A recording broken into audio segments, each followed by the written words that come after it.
Basque politician and member of European Parliament Pernando Barrena. Thanks for joining us today. Thank you very much. You're welcome.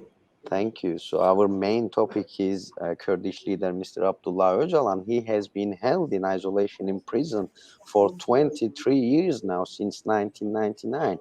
He has been denied visits from his family and lawyers. There are now concerns about Öcalan's health. Can you comment on this treatment very shortly, first of all, please? Well, I first have to say that this treatment is completely unacceptable. It's not up to human rights standards. As long as every prisoner, political or not, has a right for a decent life condition in prison, and that includes medical assistance. That includes the right to be visited by lawyers and relatives, and some others like the right to study and to make a decent life at the end of the day. So I'm aware that that is not Mr. Öcalan's living condition in jail, and that's why we have to say that this situation is completely unacceptable from the beginning, and that has to be changed as quick as possible.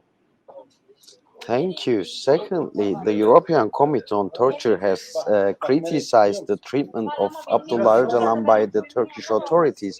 Do you think that there is a willingness and ability in Europe to intervene with the Turkish government to address the treatment of Öcalan? Well, I would say that everybody in Europe is aware about this mistreatment by the Turkish authorities against Kurdish political prisoners and Turkish political prisoners as well. It's a matter of, I would say that most of the political groups understand that that is a matter of internal politics of the state, and in the case of Turkey, there are several opinions given by the European Parliament, for instance, asking for the improvement of the living conditions of the prisoners, and asking for to Turkey to take measures against mistreatment and torture. I'm completely aware that that is not a reality at the moment, and that mistreatment and torture is still a harsh reality as regards to Turkey. I think that it's time once again to ask to Turkey to honor his commitments with several international treaties that condemn the use of such mistreatments against detainees and prisoners, and it's the moment for Turkey to abide by law and bring to an end any kind of mistreatment and the use of torture to any kind of detainees, particularly the political ones.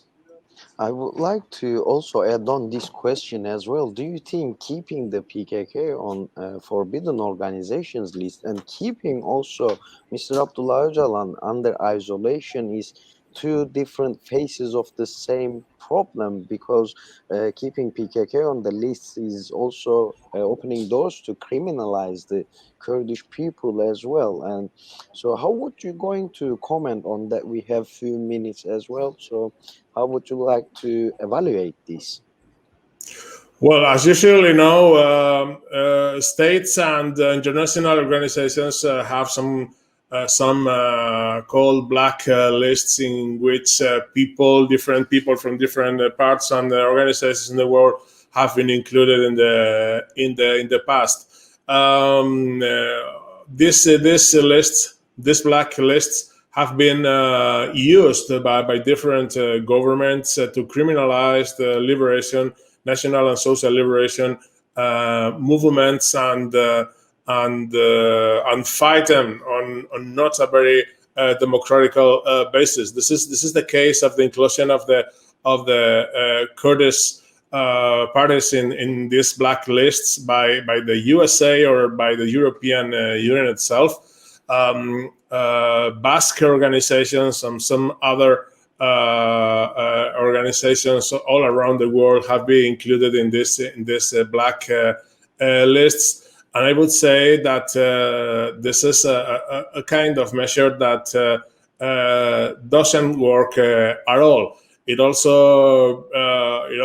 only brings some action, some legal action on the basis of the prosecution of some people. But I would say that there are desperate actions that do not offer any kind of positive solution for the conflict lying on the ground. So I would say that it's time to end the use of this kind of black lists for political activists all around the world that are looking for national or social liberation of their countries. This is the case of the PKK, the case of some Basque groups and organizations, and some others that, as I said before, still exist in the world. They represent territories and conflicts that have to be solved on a political basis through dialogue and through negotiation. And this kind of coercive measures are not the way forward to confront problems and to bring them to a solution. Thank you. You already mentioned that this kind of blacklists doesn't work anymore. So I would like to carry on with the PKK's case on the European Justice Court. The PKK is listed as a forbidden organization by mainly with the British state and the European Union. And Abdullah Öcalan is the leader of the PKK and the Kurds. Brussels High Court had the decision that we need to remember that PKK is not a terrorist organization. Lastly, a case have been also held in the European Court of Justice about delisting the PKK. According to all these developments, how would you going to comment on the possibility of delisting the PKK? Very short, very briefly, please.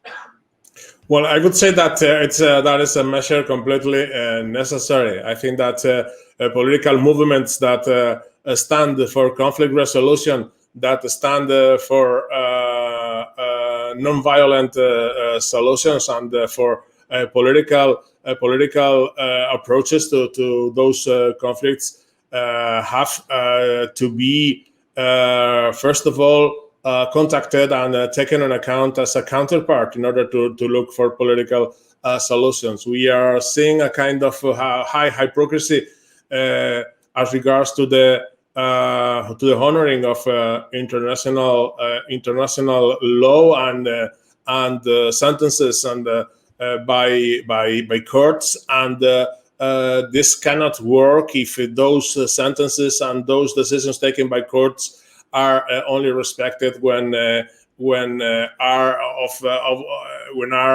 comes together with the like of the governments. Those decisions have to be respected, and I insist that this issue of black lists and preventing people from doing politics and giving their opinions and points of view, political points of view, this kind of coercive measures have to be brought to an end. It's that behavior is out of time and out of place. Thank you. How do you understand the Kurdish question and Kurdish people's democracy and freedom struggle? Do you see any similarities with the Basque people? Well, in the Basque and the Kurdish cases, I see two peoples that strive for freedom, that from a very realistic and positive way try to look for solutions and for to make a kind of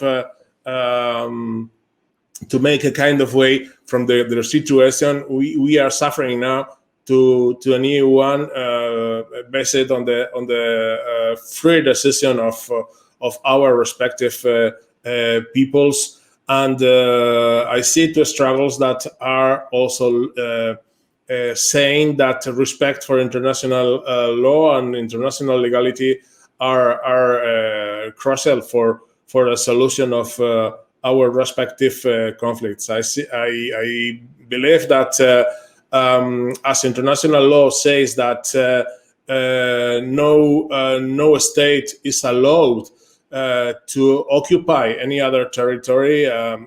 We can think on the defense of the right for self-determination to bring it to an end that kind of anachronic situations in which countries are obliged to accept some others' rule, and I think that is completely unacceptable. In this 21st century, the issue of the respect of the right of peoples to decide their own future is a common ground for Kurdistan, for the Basques, and some other peoples all around the world. That is a right included in international law. And when we ask for the respect of international law, when we refuse Russia's aggression against Ukraine, we also have to be coherent and argue that the respect to international law has to be also in the core of any solution offered to the Basques or Kurdish or some Palestinians or Sahrawians or any other peoples in the world that are suffering a clear lack of democracy. Basque politician and member of European Parliament, Pernando Barrena. Thanks for joining us. Thank you for your valuable comments today. You're welcome. My pleasure. Thank you.